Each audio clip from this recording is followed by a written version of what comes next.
शिक्षक साथियों सादर नमस्कार। निष्ठा प्रशिक्षण 3.0 एफएलएन मॉड्यूल 9 बुनियादी संख्यात्मकता, इसका प्रश्नोत्तरी देखते हैं जिसमें आपका स्कोर 20 में से 20 रहेगा। यह सेकेंड अटेम्प्ट है, तो चलिए प्रश्नोत्तर शुरू करते हैं। प्रश्न आगे पीछे हो सकता है।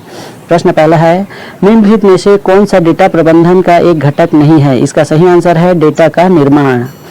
अगला प्रश्न है, निम्नलिखित में से कौन सा गणित अधिगम के आकलन का आयाम नहीं है? इसका सही आंसर है प्रक्रियात्मक ज्ञान।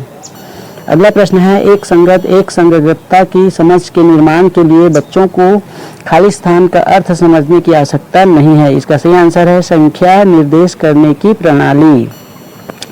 अगला प्रश्न है, कब कहा जाता है कि एक बच्चे ने आकार और स्थान की समझ हासिल नहीं की है? इसका सही आंसर है जब बच्चा बिना समझे घन, घनाभ, गोला आदि आकृतियों के नाम रटता है। अगला प्रश्न है, सुबिटाइजिंग क्या है? इसका सही आंसर है वस्तुओं की संख्या को केवल उन्हें देखकर और वास्तव में प्रत्येक वस्तु को गिनने के बिना पहचानने की क्षमता। अगला प्रश्न है, संख्याओं को सीखने से पहले एक बच्चे को वस्तुओं को क्रमबद्ध करने में सक्षम होना चाहिए, क्योंकि क्रम। इसका सही आंसर है संख्याओं को क्रम में रखने या क्रम में रखने से संबंधित। अगला प्रश्न है, निम्नलिखित में से कौन सी मूलभूत संख्यात्मक कौशल को बढ़ाने के लिए एक उपयुक्त शैक्षणिक प्रक्रिया नहीं है? इसका सही आंसर है बहुत सारे अभ्यास प्रश्न हल करवाना। अगला प्रश्न है, गुणन सीखने समझने में उपयुक्त क्रम क्या होनी चाहिए? इसको क्रम से जमाना है। यहाँ पर 4 दिए हुए हैं। पहला है जोड़ के संबंध में गुणन का विवरण नियम लागू करना। दूसरा है गुणन का अर्थ समझना। तीसरा है गुणन एल्गोरिथम सीखना। चौथा है गुणन की भाषा को समझना और प्रयोग करना। इसका सही क्रम है दूसरा, चौथा, पहला और तीसरा। यहाँ पर आपको टिक कर देना है।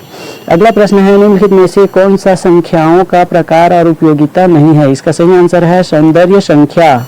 अगला प्रश्न है, सीमा के पास 12 गुलाब है, शिफा के पास 15 गुलाब है, किसके पास ज्यादा है और कितने से?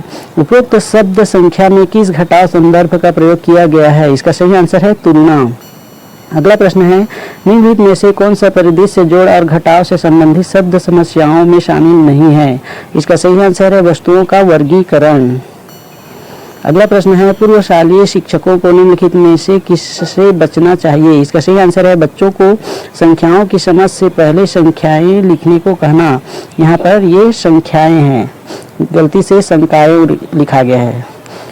अगला प्रश्न है, निम्नलिखित में से किसमें दिए गए नियम के अनुसार वस्तुओं के संग्रह का क्रम शामिल नहीं है? इसका सही आंसर है वर्गीकरण। अगला प्रश्न है, वैन हिल के ज्यामितीय विचारों के स्तर के अनुसार दूसरा स्तर खाली स्थान है। इसका सही आंसर है अमूर्तीकरण। अगला प्रश्न है, निम्नलिखित में से कौन सा बुनियादी संख्यात्मकता का घटक नहीं है? इसका सही आंसर है संख्या के नाम याद रखना। अगला प्रश्न है, मापन शिक्षण के लिए निम्नलिखित में से कौन सा उपागम नहीं होना चाहिए? इसका सही आंसर है शिक्षक द्वारा माप की मानक इकाइयों और उनके रूपांतरणों को सीधे पेश करना। अगला प्रश्न है, अंक क्या होते हैं? इसका सही आंसर है संख्याओं का आकार। अगला प्रश्न है, निम्नलिखित में से कौन एक बच्चे को प्रारंभिक वर्षों में संख्यात्मकता में दक्ष बनाने का उद्देश्य नहीं है? इसका सही आंसर है यह उन्हें तेजी से गणना करने में मदद करता है। अगला प्रश्न है, प्रारंभिक अवस्थाओं में गणित सीखने के दौरान एक बच्चे से यह अपेक्षा नहीं की जाती है कि? इसका सही आंसर है गणितीय तकनीकों के लिए आवश्यक परंपराओं को जानें।